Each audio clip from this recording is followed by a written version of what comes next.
সড়ক ও মহাসড়কে ডাকাতির চলতি মাসের 14 তারিখ সকাল 6টার দিকে চট্টগ্রামের ট্রান্সপোর্ট প্রতিষ্ঠান messrs new Suman transport agency থেকে 75 ড্রাম এস আলম সয়াবিন তেল রংপুরের উদ্দেশ্যে যাওয়ার পথে টাঙ্গাইলের মির্জাপুর থানা এলাকায় লুট হওয়ার ঘটনায় আইনগত ব্যবস্থা গ্রহণের দাবিতে সংবাদ সম্মেলন করেছে ভুক্তভোগী ট্রান্সপোর্ট ব্যবসায়ী।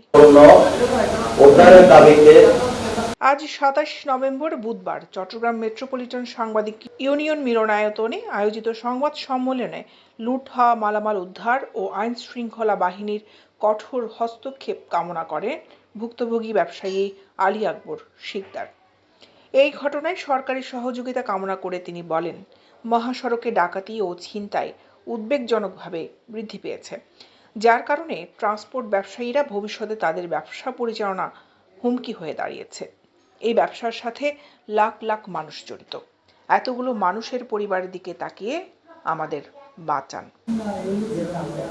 আমি মোহাম্মদ আলী আকবর শিকদার, আমাদের ব্যবসা প্রতিষ্ঠান messrs new Suman transport agency 149 DT road Ismail market পশ্চিম মাদাবাড়ি চট্টগ্রাম।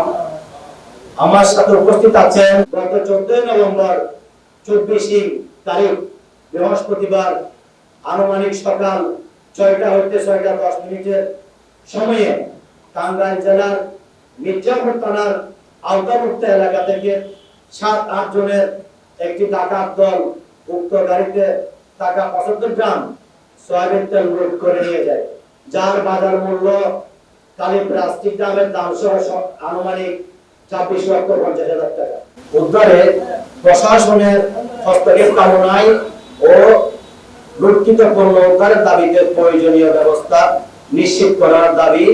উক্ত সংবাদ সম্মেলনে একাত্ম প্রকাশ করেন আন্তঃজেলা মালামাল পরিবহন সংস্থা ট্রাক ও কাভার্ড ভ্যান মালিক সমিতি নেতৃবৃন্দ। উক্ত ঘটনার তীব্র প্রতিবাদ জানিয়ে তদন্তপূর্বক জড়িতদের দ্রুত আইনের আওতায় আনার দাবি জানান তারা। সমিতির পক্ষ থেকে লিখিত বক্তব্য পাঠে মহাসড়কে ডাকাতির ঘটনা বেড়ে যাওয়া, ট্রান্সপোর্ট ব্যবসা ধ্বংস হওয়ার পাশাপাশি বহির্বিশ্বে দেশের নামে ক্ষুণ্ণ হচ্ছে দাবি করেন।